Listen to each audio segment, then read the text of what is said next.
Welcome everyone, welcome back to Metal Gear. We will be going to a mission by the name of Footprints of Phantoms, I believe.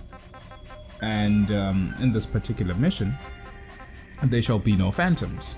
Funnily enough, I don't know why, maybe I'm just tired right now. It's after midnight, but I did not see any phantoms that I know of in this particular mission.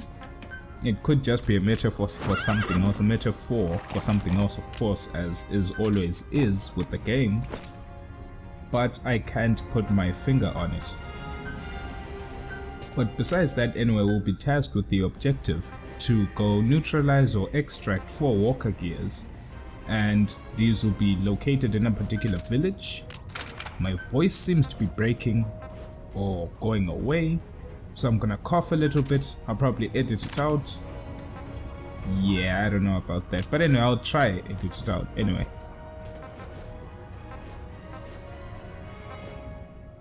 I believe I should be a little bit better now, still recovering from the cold that I developed in the past 2 weeks. It got really bad in I think the previous 2 recordings. I could hardly speak without pausing my commentary for a bit to relax, but anyway, here we go.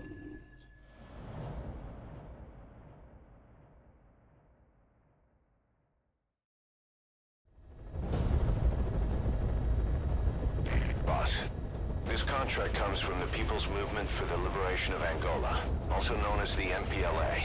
The PF at Ditati Abandoned Village has been supplied with walker gears. Your job is to eliminate them all. Destroy them, extract them, whatever you see fit. This just might get us closer to the walker gear supplier, Cypher. Good luck, boss.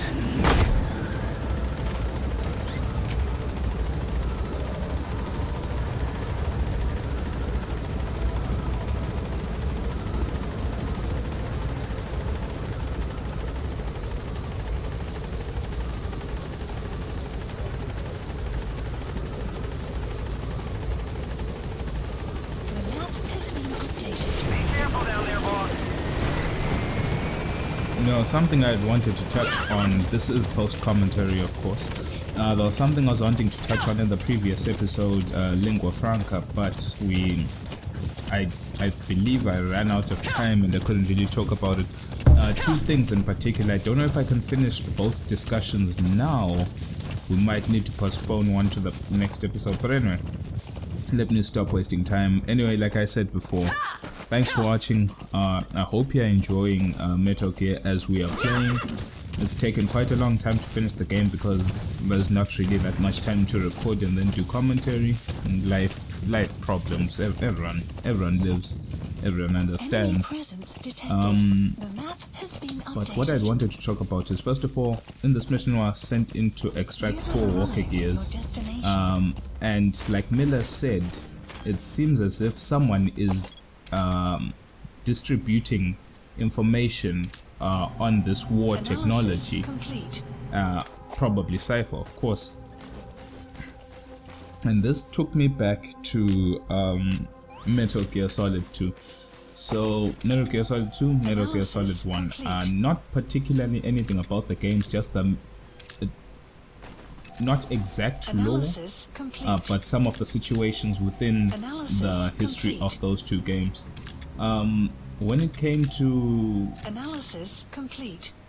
the construction of the Metal Gears or any other war technology, usually it was kept top secret before it was revealed when it was fully functional. And there was no real purpose to show off prototypes because it's tactical espionage. Someone could come in and steal that tech from you or destroy it. In the case of what Snake used to do with the previous Metal Gears, he was always sent in to disarm this mobile nuclear weapons launcher, intercontinental ballistic missile launcher. So usually in this particular case now, when you now look at what Cypher is doing here in 1984 and probably some things you'd see in Portable Ops and Peace Walker, if you delve deep within the history, the pre-made history of this mythos of the game, you'll see that Cypher was actually leaking information. So for example, he would leak the schematics of certain weaponry, he would leak the schematics of for example the Walker Gears, or even leak the schematics of bipedal tanks such as Metal Gear to different opposing military fronts and governments, such that they would themselves create their own bipedal tanks. They'll create their own intercontinental ballistic missiles and their own nuclear technology. But then one might wonder, why would Cypher give different people such large and vast amounts of power? Like, if Cypher and the Patriots are to control the world, how can you control a world that is equally likely to control or destroy you? The interesting part is that Cypher never actually leaked the correct information. Fair and fine, the schematics, the blueprints that were leaked to most people produced items. They produced what they were intended to produce, but chances are the mechanical equipment to be produced would be flawed in one way, which would either entail it to require more development time, or it would be faulty.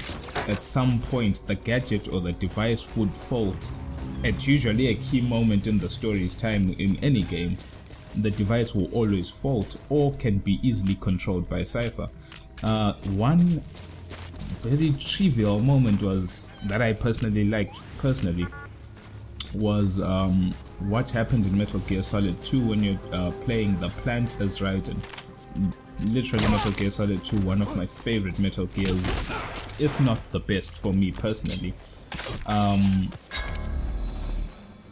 Fortune, who was the supposed Lady Luck, could not die. She herself wanted to die. She was part of Dead Cell with Vamp and Fat Man and amongst other people, the surviving remnants of Dead Cell.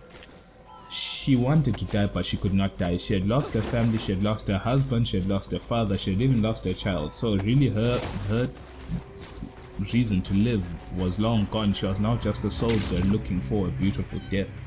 That's what she was doing, but she couldn't find it, she couldn't die. The reason being, when people would try, for example, when she would get into a gunfight, people would try shoot her, try kill her, the bullets would just deflect. As soon as they would get close enough, they would deflect from a force field that she believed was her own supernatural power, her curse, the reason why she would live.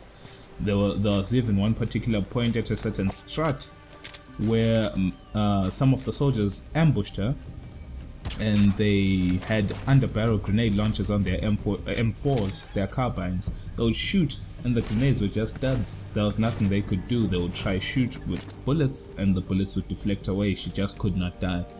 But then later on in the end, at the top of Arsenal Gear, we are confronted in a situation whereby we have Solid Snake, Raiden, Solidus Snake, Liquid Ocelot controlling Metal Gear Ray on top of Arsenal Gear, and it's a very difficult situation. Raiden and Snake are in cuffs, they're being controlled, and Liquid Ocelot is in charge of the situation. Solidus is trying to fight against the Ray.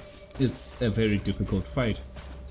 And then Liquid Ocelot shoots Fortune and the bullet hits and she dies. Well, she doesn't die, but she drops, like she feels the bullet, it enters, that's that. And you'd wonder, I thought the Lady Luck could not die, there was nothing that could be done. And then Ocelot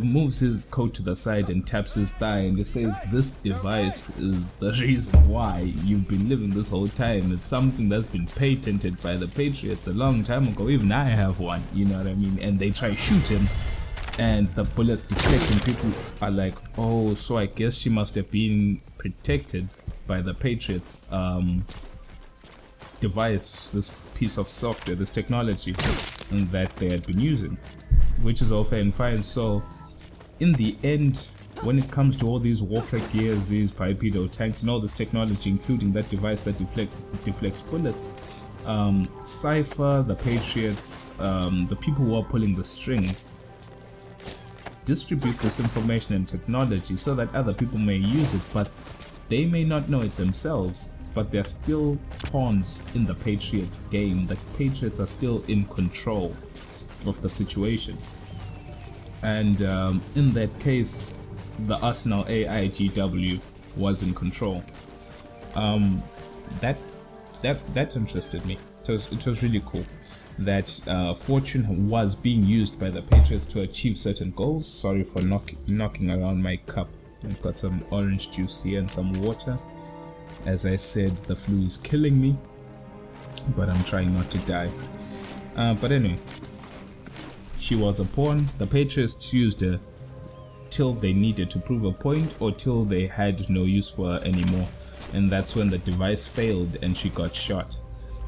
But then after that you would think, well, I guess it was all just the Patriots schematics after all. This woman never actually had any supernatural powers. But then she, as Ocelot's about to depart, it decides to launch a barrage of missiles. Everyone starts scrambling about trying to avoid the barrage, and then Fortune comes and stands in front of all of them. They thought she was dead, but she gets up and she places her hands in front of her and she deflects everything. So now you may wonder, is that the Patriots, or was that truly her own supernatural power? It's quite interesting. Take a sip here, some good stuff. But anyway, back to what's been going on. The whole point is that in this particular base, these soldiers have been supplied potentially by Cypher. Snap. We got seen.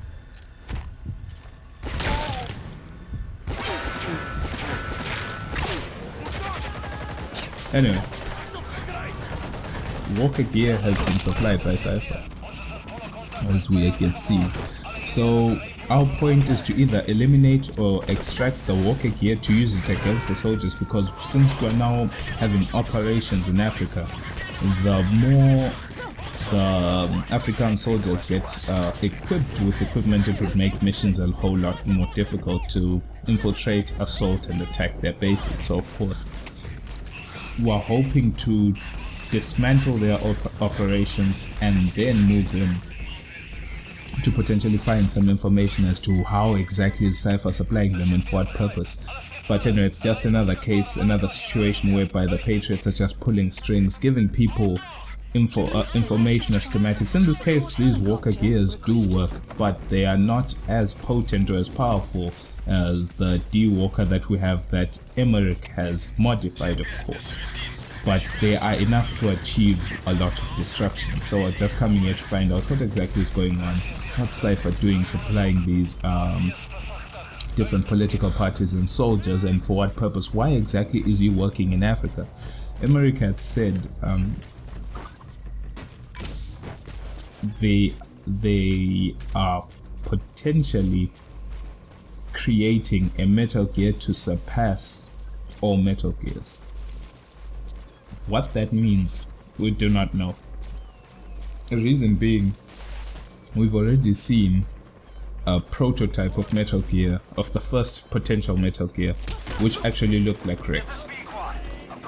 When that was shipped away, Skullface took Emmerich with him, and then when we extracted Emmerich, we saw a second Metal Gear, which was the Sahelanthropus. Whether that was the same Metal Gear, I'm not too sure. But it raises questions that what is the Metal Gear that's being developed here in Africa that is to surpass even Sahelanthropus? Unless it is Rex. Rex is to surpass Sahelanthropus. I'm not too sure.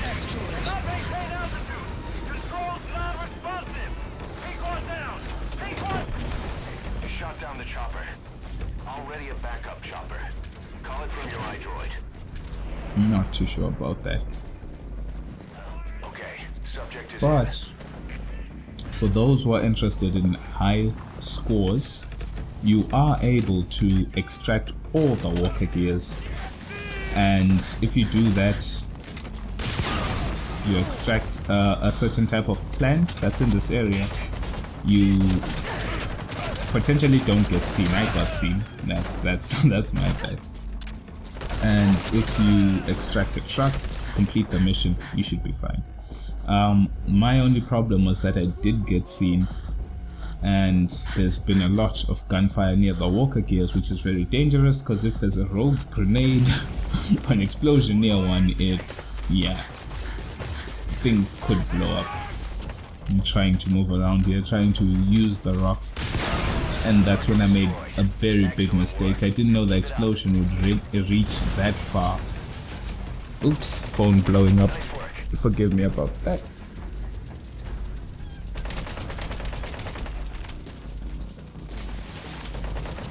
If you are to start a gunfight, it's 100% better to do it on the high ground.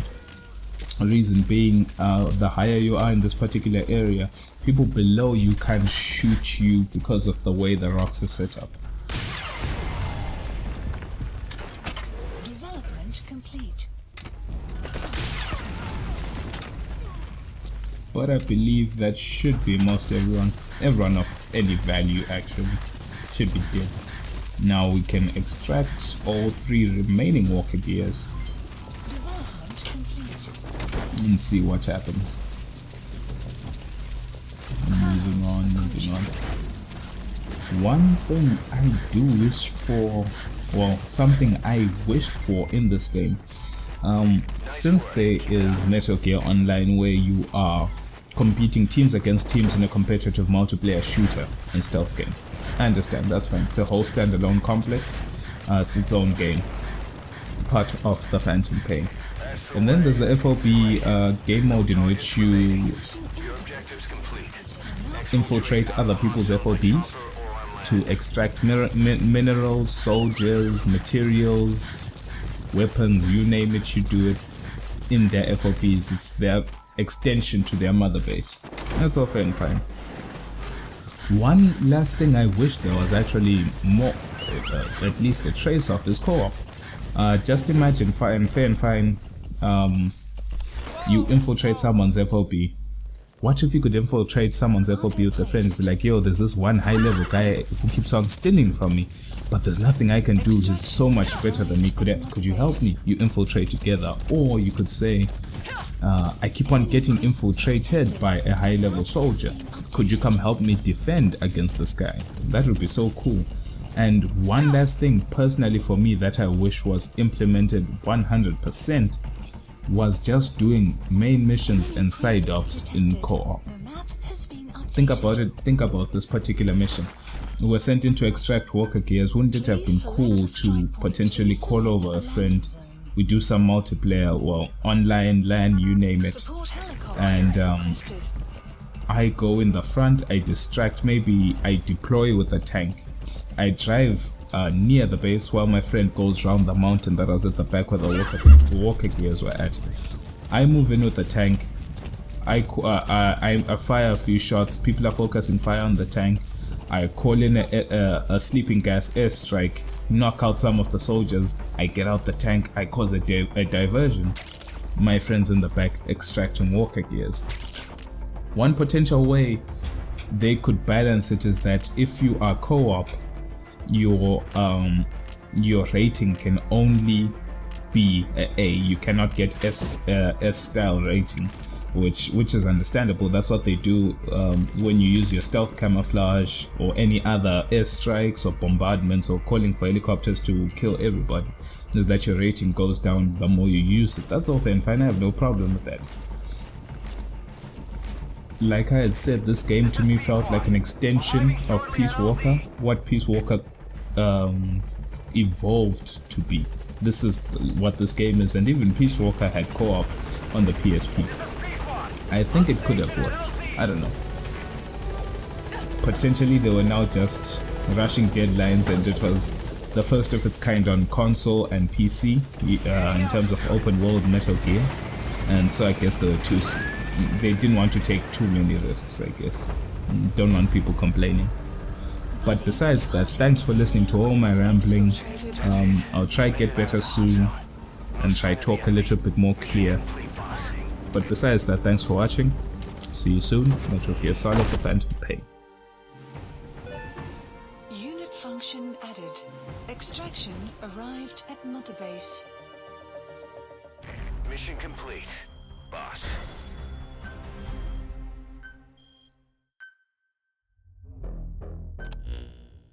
Boss, we were right. Once you'd eliminated those walker gears, a resupply call was made from Ditati to CFA headquarters.